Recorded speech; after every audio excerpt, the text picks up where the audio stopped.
Tandahan din natin itong yung argument no ng konteksto, yung pagtutok sa konteksto. Okay. Ang allegation dito grave threat no. Ang sa akin naman total may isang senador na mahilig magbanggit ng common sense. Okay. So subukan natin gamitin yung common sense. Doon sa mga milyon-milyon nakapanood ng video na yun, alam naman natin na si Vice President yung nagsalita. Alam naman natin na siya yung nagbitaw ng mga ganong salita at hindi naman niya dinenay yun, di ba? So ang paliwanag ngayon yung konteksto.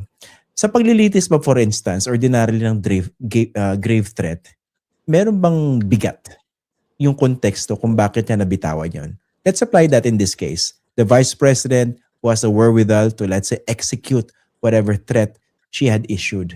Yung konteksto ba ng tipong hindi, she felt her life was in danger, merong Operation Romanov, supposedly, etc., etc. Pwede bang justification yun para bitawan yung mga ganitong pananakit? I haven't heard of it of being a justifying circumstance. It's not an excuse. It can also be not a mitigating circumstance, no?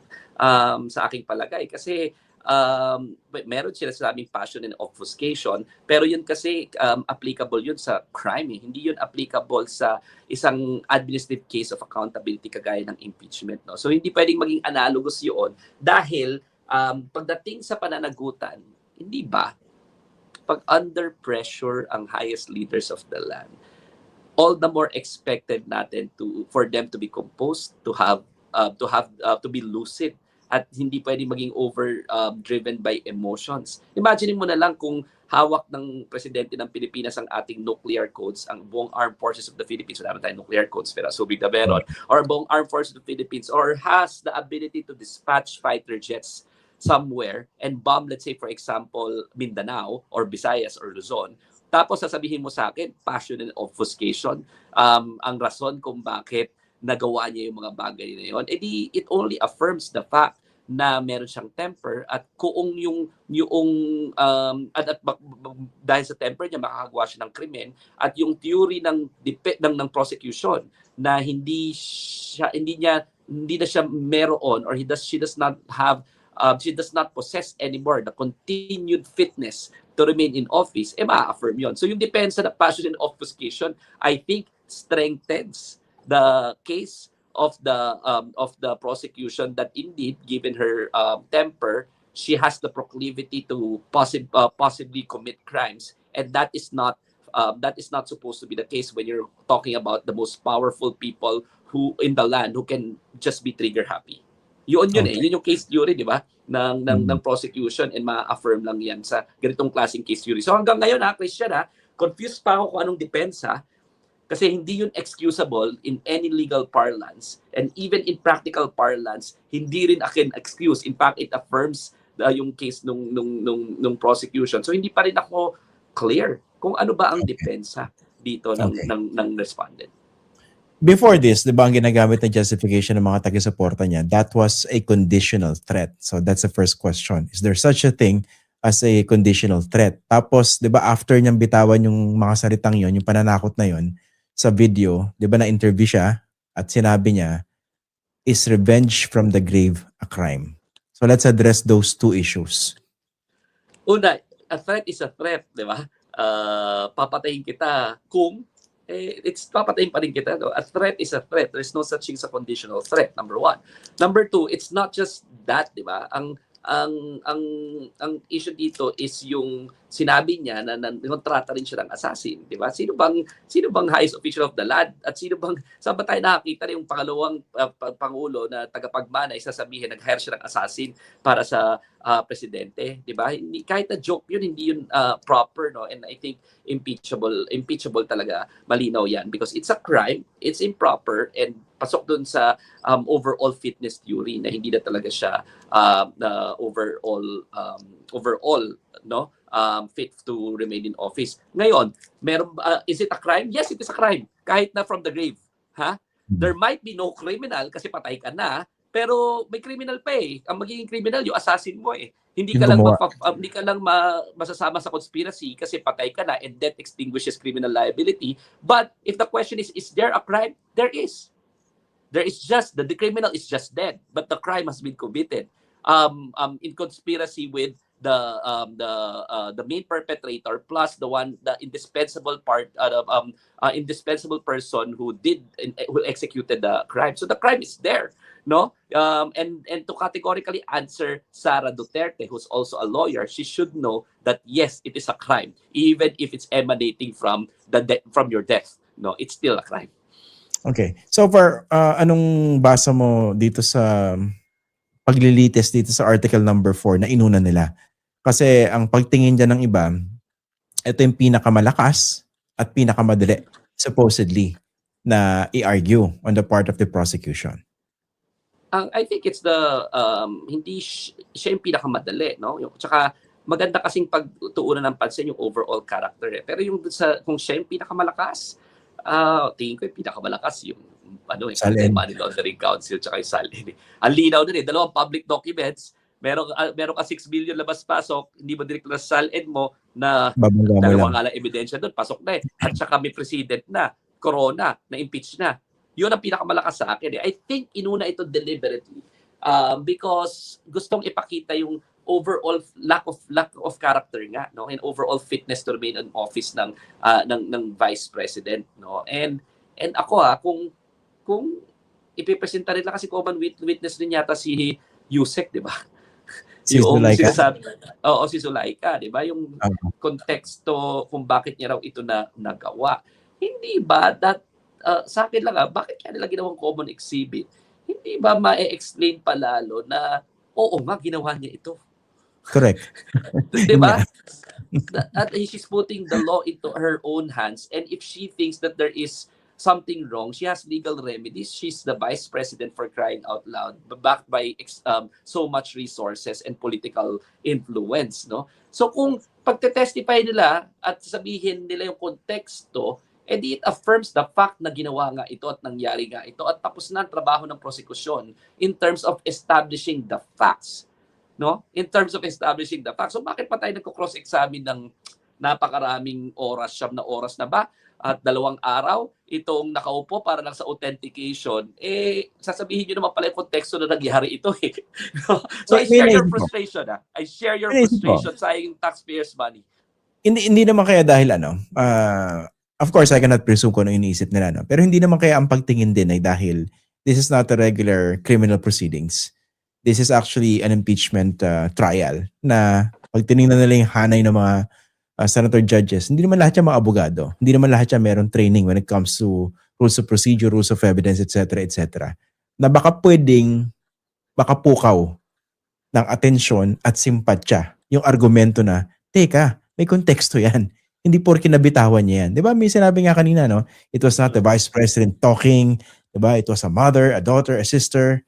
Tapos ano yun? She did not commit an impeachable offense. She drew the line. Di ba? Yung ganun eh. Buti nga, at least, baka yun yung first attempt nila to at least communicate to the public. Tama ka, no? At hindi na yung para bang pure English, overly technical, na wala nakaka-appreciate ng kanya depensa. So, first time natin narinig in the allowed pseudo closing statement kung ano yung konteksto noon, no? And I will be looking forward to it, pero the fact of the matter is, kung sakasakaling inassume na nila yung depensa na yan, magiging touch move talaga sila na talagang ginawa. And it's just a question of ano yung klaseng appreciation. Ako, kinakabahan ako doon sa gamble na yan para sa kanila. Kasi kung nag-aantay lang sila appreciate, it's a mom talking, everyone else. Can you just imagine what kind of precedent we're setting if the highest official of the land will throw threats left and right, especially against the highest officials of the land? Sabi nga, di ba, tama kanina sino ba yung nagtanong kanina na senador na sinabi, di ba sa ibang bansa, crime yan na malala na mas malala sa ordinary grave threats pag tinetreaten mong papatayin yung presidente ng Amerika, di ba? It's a secret service actually filing that case, no? So I think na regardless, kahit i-try nilang i-humanize yung side na bakit nabitawan yon, I don't think any of the senators, even the senator judges, would realize, would allow, no, kahit na yung mga rabid niya, ma-justify nila in their head na this behavior is something that we should tolerate. Kasi what kind of society do we have now if left and right, every high official of the land can just throw threats, especially the second highest official of the land against the president? Ano klaseng chaos ang pinapayagan natin at ini-encourage natin sa ating society. Ano yan eh, there's no turning back from there kung sakasakaling yun yung klaseng mensahe na gusto nilang iwan dito sa impeachment trial nito. Ito pa, 'di ba? Kung ang nag-threaten sa Vice President, hindi ba pag namatay yung presidente, ikaw yung susunod? Hindi ba self-serving 'yon? Ikaw yung next in line Primary eh. beneficiary. Primary beneficiary, Christian, di ba? And talagang source of instability. Hindi talaga pwede. And tama nga siguro, isang thing rin na natutunan natin sa impeachment trial, kung wala pa talaga yung ganyang batas, dapat talaga may batas na, no, na mas mataas talaga yung penalty. It's not just ordinary grave threat. You are compromising stability, economy, the economy of the Philippines, national security, di ba? And compromising basically the political stability of the country kung you issue left and right those kinds of threats. Hindi talaga inacceptable. Isa pang tanong ko, no? Ito, I cannot imagine, no? Let's say ikaw yung nag-threaten ng ganun sa presidente o sa vice-presidente. Sigurado ako dampot ka eh. At may kaso ka ngayon. Kung ginawa ko yun, ganun din ang mangyayari sa akin. Tsaka sa ibang mga ordinary people. Christian, ito naman, para naman di natin experience yan. Naalala mo naman yung kliyente ko si Teacher Rodel Mas, di ba? Na hindi pa nga napapatunayan na siya ang nag-tweet. We had to rescue him from the NBI detention facility 6 hours away, 8 hours away, sorry. Dinala siya sa isang NBI detention facility from his house. Hindi niya alam kung siya dadalhin, nakaposas. Tapos pinaluhod sa national TV at sinabi, mag-sorry ka kay Presidente. Kahit na wala pang proof at hindi pa na-establish na siya talaga mismo ang nag-tweet. Tingin lang ng mga NBI siya yon. At ang palusot nila, continuing crime. And it wasn't even a threat, di ba? It was something that was said in jest supposedly na ang tanga pala na ito eh. Kung 50 million na lang kaya at mamatay na ito. Parang ganun, di ba? Nadampot, di ba? Si Teacher Ronel Mas. And that was the first human rights victory, I think, in a long while. Nung panahon ni Rodrigo Duterte, 4 na beses namin sinubukang i-acquit yan. Nadampot eh. Tapos, pag Duterte na naman ang gumawa, all of a sudden, human lang. All of a sudden, frustrated lang. All of a sudden, nanay lang na nagalit. I think this gross double standard is enough, no? Kaya nga napaisip na naman ako ng day one impeachment, gumagastos ba tayo ng ganito? At tinitingnan natin lahat na naman yung due process kasi mayaman at ma-impluensya siya at Duterte siya. Sana lahat ng ordinaryong tao merong ganitong klaseng due process na mabibigyan sila, no? And kaso parang hindi na naman ganoon yung mensahe kung sakasakaling pagbibigyan na naman si Sara Duterte na okay lang yun, ginawa niya, understandable given the context. Okay, ito pa, gusto ko itanong sa iyo, Attorney Lina, no? Kasi yung bahagi kanina nung cross-examination ng abogado dito sa NBI witness ay ganito raw.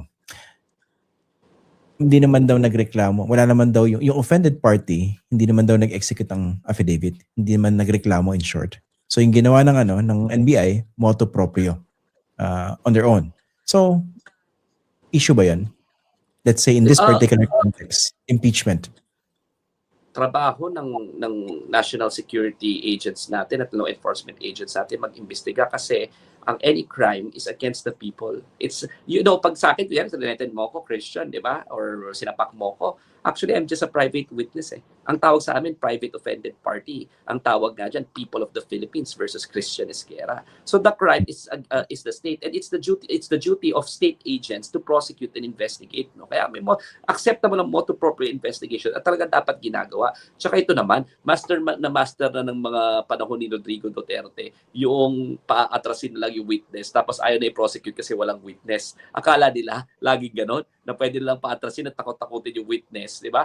Tandaan naman natin, di ba? Bakit ba hindi kinasuhan ni Sheriff itong si Sara Duterte? Hindi ka ba nagtataka? Pinagsasapak na siya in broad daylight, pwede, okay lang. Di ba? Ayaw lang ni Sheriff siguro ng gulo. Ayaw niya talaga mag-execute, di ba? And unfortunately, di ba, nakarinig nga ako, nagtatanong sa akin doon sa isang interview, bakit ganyan yung sheriff? Hindi ba dapat hindi ganyan yung mga sheriff? Tapos yung mga sheriff matatapang. Pero iba yung chilling effect ng isang Duterte at the peak of their power, sasapakin ka at may known death squad, eh, di ba? Known death squad yan eh. Itong mga ito. So sa akin, non-issue talaga yan.